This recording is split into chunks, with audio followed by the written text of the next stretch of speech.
They blamed her in front of everyone. Not with evidence, just that familiar tone that says, "Don't make this harder." We already decided. Emily stood there with the paper in her hands. The room felt too bright, too quiet. Her fingers tightened until the page creased. She didn't need applause. She didn't need a crowd to take her side. She just needed one person to do the simplest thing in the world, tell the truth. And the worst part was, she could already feel how willing the room was to stay silent. Emily wasn't the loud one in the office. She didn't collect attention. She didn't trade jokes in the break room just to belong. Most days, she slipped in early, set her bag down, and disappeared into the kind of work people only notice when it goes wrong. Atlanta mornings always felt rushed. Elevators dinging, shoes clicking on tile, the smell of burnt coffee drifting out of the kitchenette. And Emily was the one they trusted with the quiet, serious things. Invoice folders, deposit reports, numbers that had to line up exactly. Because if they didn't, someone would be blamed. That morning, she clipped on her badge like always. The clip was still bent from the day it caught on her sweater sleeve. It held, barely. A small annoyance she kept meaning to fix, like a dozen other things in her life. She told herself, just get through today. Her mom needed help with bills. Rent was coming up. Emily didn't have extra. She didn't have a buffer. This job wasn't just a paycheck. It was the thin, steady line keeping everything from tipping over. So when her manager sent a message, simple and sharp, "Conference room, now," her stomach tightened before her feet even moved. And when she opened the door and saw the whole team already seated, she knew it wasn't a normal meeting. The air conditioner hummed in that cold, flat way it always did in that room. Emily sat down slowly, feeling eyes land on her, then slide away, like looking at her too long might make them responsible. She didn't know it yet, but her name was already being fitted onto a story she didn't write. And somewhere inside her, something quietly asked, "How alone am I about to be?" Mark didn't start with questions. He stood at the front of the conference room with a printed report in his hand, the paper held like a verdict. He tapped it once, sharp and patient, like sound could substitute for certainty. "Emily," he said, loud enough for everyone, "a deposit report was changed. A number doesn't match. Money is missing." For a second, Emily didn't understand the words in the right order. Her mind tried to fix them, rearrange them, make them belong to someone else. "What?" she managed. "That can't be right." Mark lifted his chin. "The system shows your login, your password, your access time, and this document has your name on it." It felt unreal, like watching a stranger get accused while wearing her face. Emily looked around the table, searching for one person who would meet her eyes, one expression that said, "Hold on, let's slow down." But the room stared at safe places, the table grain, notebooks, the corner of a laptop screen. No one spoke. Her throat tightened. The report trembled slightly as she held it, so she set it down, flat, and pressed her palm against it to steady the shake. "I didn't do this," she said, quieter now but firm. "I would never do this." Mark's voice stayed smooth, almost bored. "Emily, everyone knows you handle these files." That word, everyone, landed heavy. Because it wasn't proof, it was pressure. It was a crowd hiding behind a sentence. Emily felt the urge to end the pain fast, to say "I'm sorry" even if she wasn't, to stand up, to walk out, to vanish before the shame could settle deeper. Her pride screamed, "Fight." Her fear whispered, "Don't make it worse." And in that cold, steady hum of the room, Emily had to choose. Would she break just to survive the moment, or stand still and hold her ground, even alone? She swallowed, lifted her eyes, and when she spoke, it wasn't pleading. It was clear. "Check everything," she said. "Not just what points to me. Everything." For the first time, Mark's expression shifted. just slightly, because Emily wasn't begging to be believed. She was asking for the truth. Mark didn't like that. A small, tight smile flickered across his mouth, like Emily had made the room inconvenient. Then he turned to the team and said, "We'll handle this internally. For now, Emily, don't touch any finance folders." The words didn't just land, they stuck like a label pressed onto her skin. Emily stood up slowly. Her badge swung against her shirt, the bent clip tugging the fabric as if it might snap. She walked out without looking back. Behind her, chairs shifted. Pens clicked. Not one person followed. Not one voice said, "Hey, are you okay?" In the hallway, the lights felt too bright, like they were searching her face for guilt.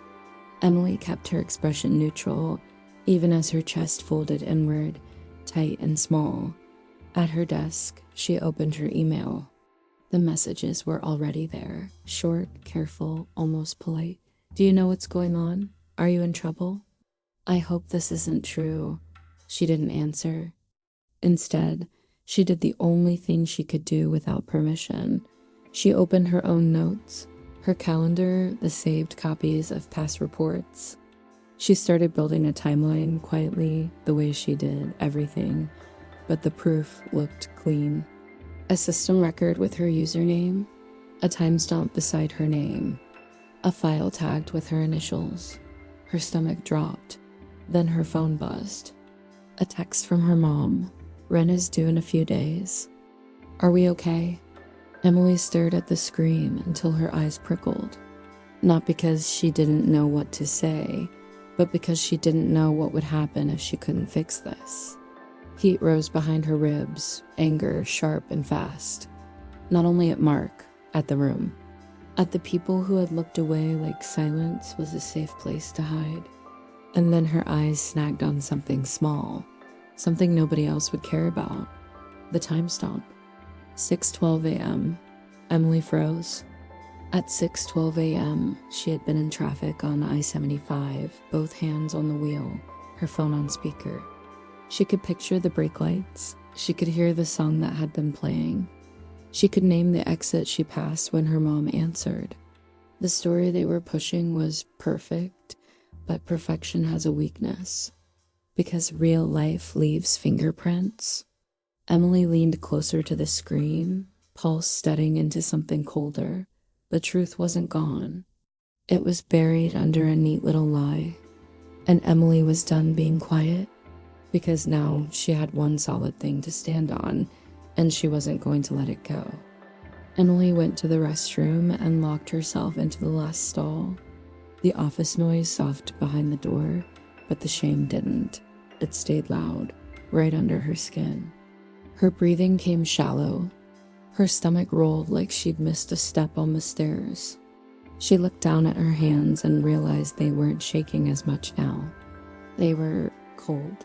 For a few seconds, she let herself feel it without fighting it. The humiliation, the fear, the anger with nowhere to go. She almost texted Mark, "I quit." Not because she was guilty, but because she couldn't stand the idea of walking past those desks again, feeling eyes avoid her like she was contagious. When she finally stepped out, she washed her hands slowly, watching the water run, watching her reflection in the mirror. If I stay, they'll keep looking at me like this. If I leave, they'll say it was true. Back at her desk, she tried to act normal, but normal was gone. A coworker she used to laugh with walked by, started to speak, then changed direction like the words got stuck.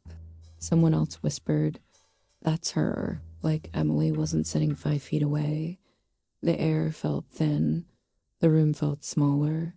Then Mark passed with 2 people from HR. He didn't stop. He didn't look at her. He moved like she was already erased. Emily's throat tightened again, not dramatic, just tight enough to hurt. Her fingers closed around her badge, the plastic warm from her hand. The bent clip scraped her skin, just a little sting that made everything feel more real. And a thought slid in, quiet and dangerous. Maybe I am the easy target. Maybe this is what happens to people who don't play the game. At lunch, she walked to her car without telling anyone. In the parking lot, Atlanta heat pressed down, but she still felt cold inside. She sat behind the wheel, staring straight ahead. No music, no scrolling, just silence. And that silence hurt more than the accusation, because it wasn't only Mark who blamed her. It was the whole room choosing comfort over courage. Emily rested her head back and closed her eyes. "I can't carry this alone," she whispered, more like an admission than a prayer. Then she opened her eyes, wiped her face with the back of her hand, and made a decision so quiet it didn't look like anything from the outside. If she was going to lose something, it wouldn't be her integrity, and she wasn't going to disappear to make everyone else comfortable. Emily stayed in her car a few minutes longer than she should have. The world outside the windshield kept moving, cars sliding past, people walking with iced coffees, a delivery truck reversing with that steady beep, beep, beep, normal life. And she was trapped inside a moment that felt like it could change everything.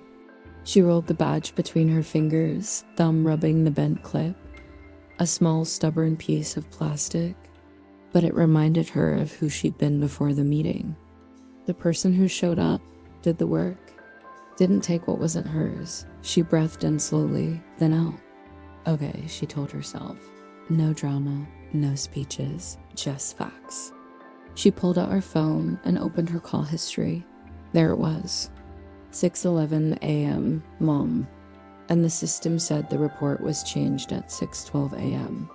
Emily stared at the times until her thoughts stopped spinning and started lining up. Back upstairs, she didn't go to Mark, not yet. She went to the one place that couldn't afford rumors, IT. A quiet guy named Ben sat behind a small counter, surrounded by monitors and tangled cords. His desk had a half-empty bottle of water and a stress ball that looked like it had been squeezed for years. Emily kept her voice low. "Ben, I need help." "I think someone used my login." Ben's expression tightened. "That's serious. I know," she said. "But I also know I wasn't at my desk." Ben turned to his screen, hands moving faster than his face. He clicked through logs, scrolled, paused, typed again. Emily waited with her hands folded in her lap so he wouldn't see them tremble, listening to the soft tapping of keys like a heartbeat in the room. Then Ben stopped. He leaned closer to the monitor, forehead creasing. "Emily," he said quietly, "this is weird." Her stomach flipped. "What do you mean?" Ben pointed. "There's an access record at 6:12, he said, "but it didn't come from your usual computer. It came from a terminal near the north hallway." Emily blinked. "That's not my area." Ben shook his head once. "No, and your account shouldn't be used there unless someone had your badge. Or your password." A cold line ran down Emily's spine. She still didn't know who did it, but now she had something better than hope. A hole in the story. And that hole had a location. Emily nodded slowly. "Okay," she whispered. "Then that's where we start?" After lunch, Emily walked toward the north hallway. The farther she went, the quieter the building became. The lights were dimmer out here, the carpet older, the walls scuffed in places no one bothered to repaint. The office noise faded behind her like distant waves. The air conditioner still hummed, steady, cold, but in this stretch of hallway it sounded louder, like it had more space to echo. At the end was a small door with a keycard reader.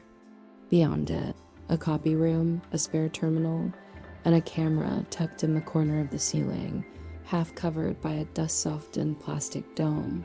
Emily stood still, staring up at it. She didn't feel brave. She felt tired. But tired can be dangerous, in a good way, when it stops being afraid. She turned and went back to Ben. "Is there camera footage for that hallway?" she asked. Ben hesitated. "That's security." "I can't just..." "Ben," Emily said, gentle but steady, "I'm not asking you to bend rules for me." I'm asking you to help me find what's true. He studied her face for a long moment. Then he nodded once. I can request it, he said. HR has to approve. Emily's heart lifted and then sank. A chart mark. The same circle of people who had already labeled her. Still, she didn't back down. She sat at her desk and wrote a short email to HR. No anger. No blame. Just clean, careful words.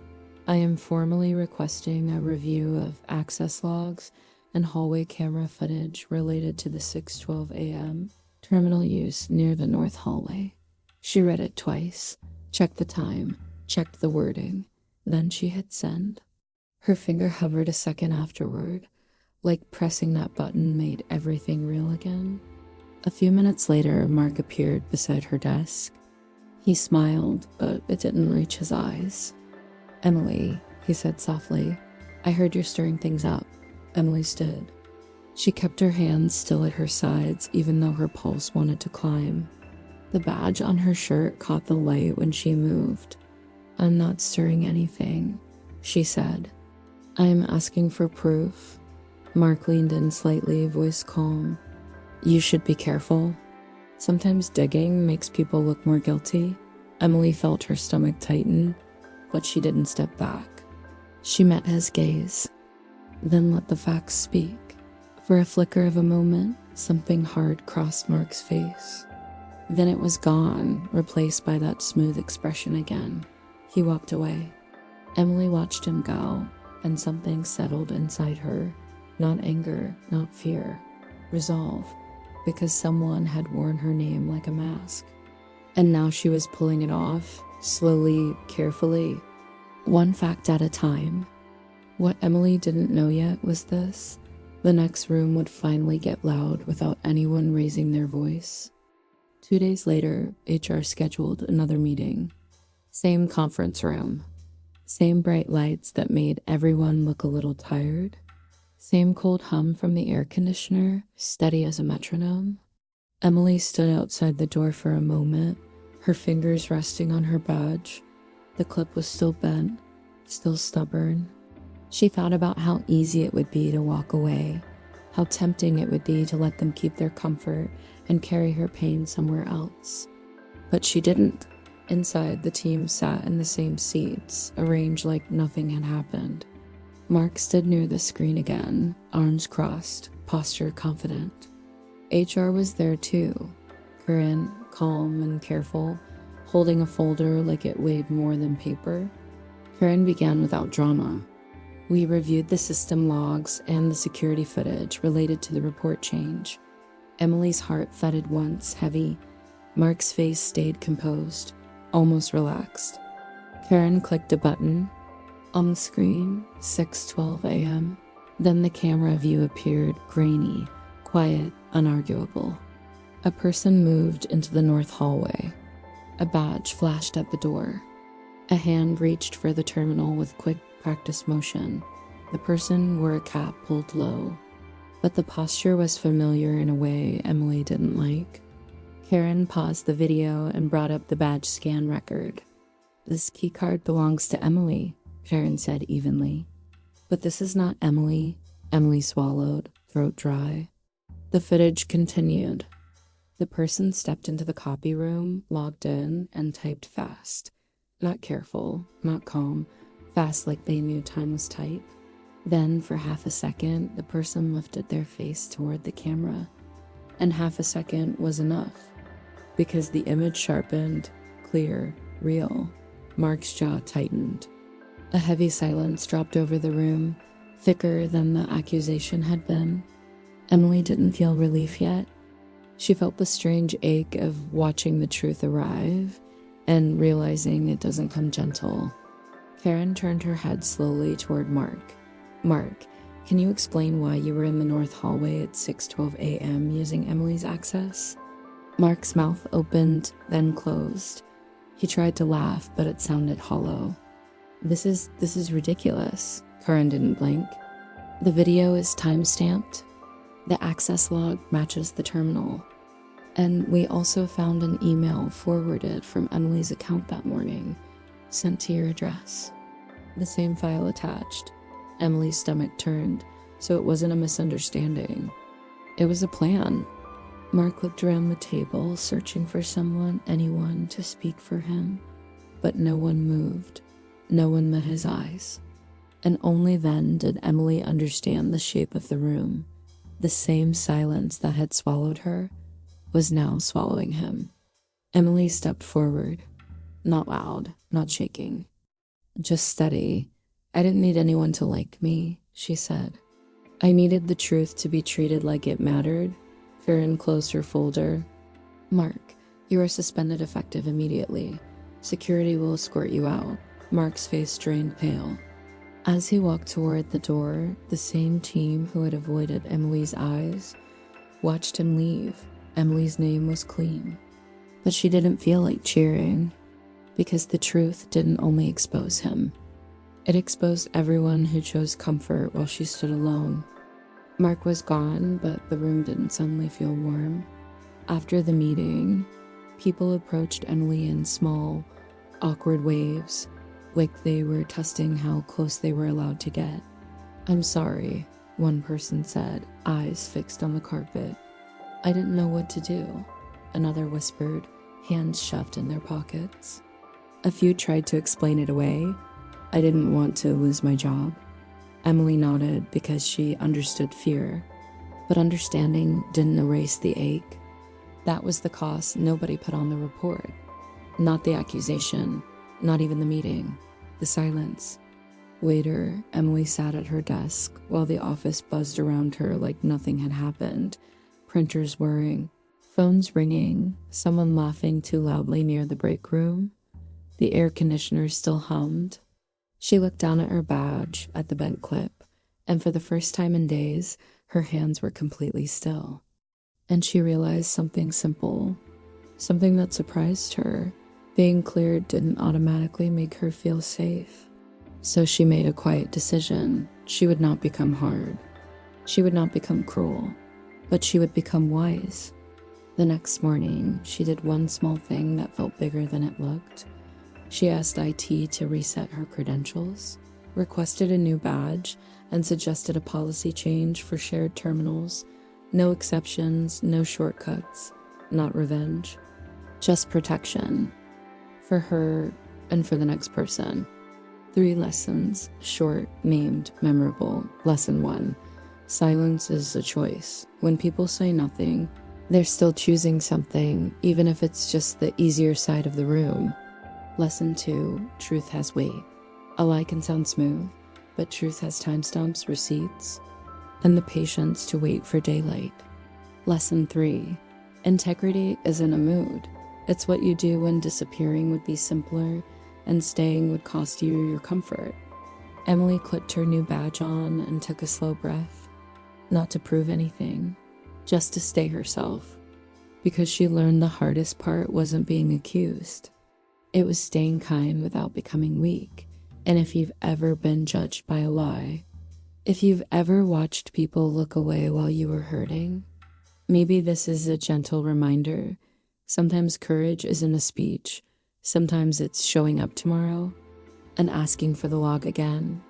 The truth may not come fast, but it tends to leave traces. And in time, those traces add up. Take a breath with me. You're not the only one who's carried that kind of silence. Have you ever been hurt by someone's lie and then hurt again by everyone's silence? If you feel comfortable, share a small piece of your story in the comments. And if you want more stories like this, quiet, real, and rooted in purpose, subscribe and stay close.